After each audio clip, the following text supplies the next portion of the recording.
कानी बहू। किशोरी लाल जी के बेटे राघव की शादी की बात जगह जगह चल रही थी, लेकिन किशोरी लाल जी को कोई लड़की पसंद ही नहीं आती थी। और उसकी एक ही वजह थी, किशोरी लाल जी का लालची होना। उनको लड़की वालों से मोटा दहेज चाहिए था और इसी चक्कर में एक दिन वो एक बहुत पैसे वाले के घर अपने बेटे का रिश्ता लेकर पहुंचे। उस आदमी का नाम था ओम प्रकाश। देखिए किशोरी लाल जी, मेरी एक ही बेटी है और मेरी सारी संपत्ति जायदाद सब कुछ मेरी बेटी नैना का ही है। पापा, नाम से लगता है बहुत खूबसूरत होगी। कितना अच्छा नाम है ना, नैना। वैसे बात तो सही है आपकी। अब इतना पैसा है, जमीन जायदाद है, इकलौती बेटी, आप भी क्या करेंगे? सब कुछ उसे ही देंगे ना। बिल्कुल ठीक पहचाना आपने। बस बेटी की शादी और सारी जायदाद उसके नाम। पापा, बिना देखे हाँ कर दीजिए ना। इतना अच्छा रिश्ता फिर कहाँ मिलेगा? माला माल हो जाएंगे हम। मैं अपनी बेटी को बुलाता हूँ। अरे नहीं नहीं नहीं नहीं, आपकी बेटी का नाम नैना है, सुनकर ही लगता है बहुत सुंदर होगी। रहने दीजिए अंकल, मैं तो आपकी बेटी के नाम से इतना खुश हो गया हूँ कि उसे बिना देखे शादी करने को तैयार हूँ। अब तो मैं उसका चेहरा सीधे शादी के बाद ही देखूंगा। और इस तरह राघव नैना का चेहरा नहीं देखता और उससे शादी कर लेता है। शादी के बाद अपनी सुहाग रात पर जब राघव नैना का घूंघट उठाकर देखता है तो नैना की आंखें बंद थी। कितनी खूबसूरत हो तुम नैना, जरा अपनी आंखें खोलकर मेरी तरफ देखो तो सही। नहीं, मुझे शर्म आती है। अरे मैंने तुम्हें शादी से पहले भी नहीं देखा, और अब अगर तुम आंखें खोलकर मुझे देखोगे भी नहीं तो मुझे अच्छा कैसे लगेगा? इससे पहले कि नैना अपनी आंखें खोलकर राघव की तरफ देखती, अचानक से लाइट चली गई और राघव नैना को पूरी तरह से देख भी नहीं पाया। अगली सुबह नैना राघव के लिए नाश्ता बनाकर लेकर आई। अरे ये क्या, आधा पराठा सीखा हुआ है और आधा बिल्कुल कच्चा। ये तुमने क्या किया नैना? बहू, तुमने क्या आधा पराठा तवे से नीचे लटका कर रखा था, जो आधा सिका है और आधा कच्चा? मुझे जितना दिखेगा उतना ही तो सीखूंगी ना पापा जी।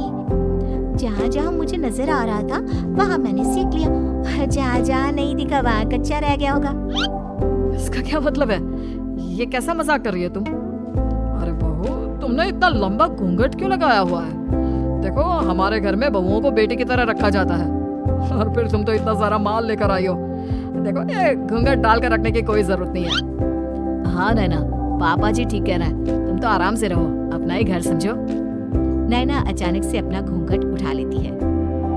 अरे ये क्या पापा, नैना की तो एक आंख फूटी हुई है। नाम से नैना, लेकिन ये तो कानी बहू निकली।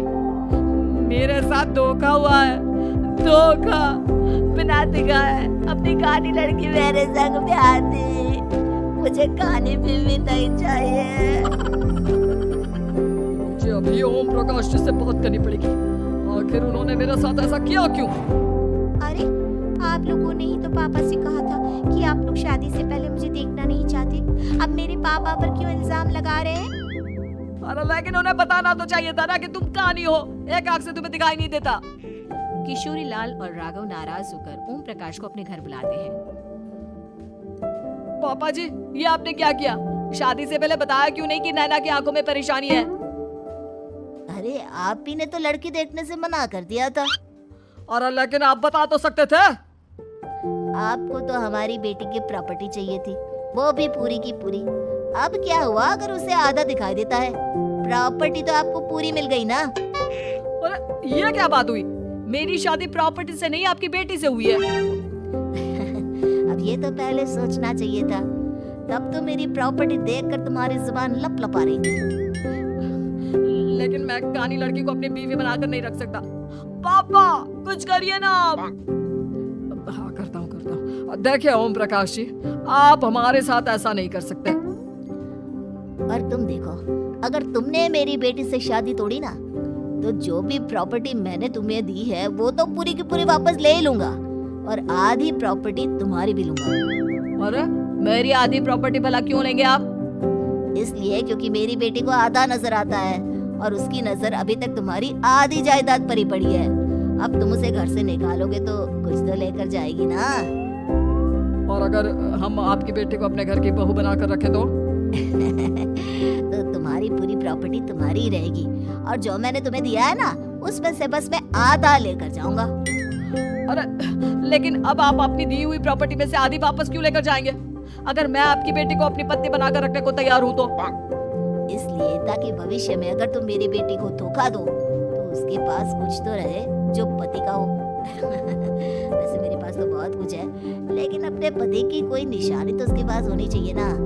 अब अगर तुमने मेरी बेटी को कहानी कहा तो तुम्हें प्रॉपर्टी भी कहानी ही मिलेगी, पूरी नहीं। जमाए राजा। किशोरी लाल और राघव समझ चुके थे कि वो पूरी तरह फंस चुके हैं और अब उनके पास वहां से निकलने का कोई चारा नहीं है। अब समझ में आया ना, लालच बुरी बला होती है। एक तो तुम्हें प्रॉपर्टी मिली, ऊपर से बीवी मिली, उसमें तुम्हें नखरे भी दिखाने हैं। आए बड़ी, चुपचाप बैठो दोनों। कुछ दिनों के बाद नैना राघव की कार लेकर बाजार घूमने निकलती है और जब कार लेकर वापस आती है, ये क्या? एक तरफ से मेरी गाड़ी पूरी खराब हो चुकी है। लगता है तुमने मेरी गाड़ी को किसी दूसरी गाड़ी के साथ एक्सीडेंट किया है। अरे कितना बड़ा नुकसान कर दिया तुमने बहू। क्या है ना पापा जी, मुझे एक आंख से दिखाई नहीं दे रहा था, सामने से गाड़ी आ रही थी। मुझे तो सिर्फ आधा ही दिखाई दिया और वो गाड़ी मेरी कार से रगड़ते हुए निकल गई। अब मैं क्या करूं बताओ? आप इसे ठीक कराने के पैसे कौन देगा? तुम्हारे पापा। तुमने मुझसे इस तरह से बात की? अभी रुको। नैना राघव की शिकायत ओम प्रकाश को कर देती है। देखो राघव, अब जो मेरी आधी प्रॉपर्टी तुम्हारे पास थी ना उसमें से आधी और मैं लेकर जाऊंगा क्योंकि तुमने मेरी बेटी को डांटा। अरे नहीं पापा जी, गलती हो गई, माफ कर दो। गलती की तो कोई गुंजाइश ही नहीं। अगली बार मेरी बेटी को डांटा तो बची हुई आधी में से आधी और ले जाऊंगा। लालच के चक्कर में हम दोनों ने बहुत बड़ी गलती कर दी बेटा। एक तो तुम्हें कानी बहू मिली और ऊपर से जो माल मिला वो भी काना। इस तरह राघव की हर एक गलती पर ओम प्रकाश उसकी प्रॉपर्टी का आधा आधा हिस्सा लेकर अपना सारा माल वापस ले गया और राघव को कानी बीवी से काम चलाना पड़ा। भाई लालच वाकई में बुरी बला है।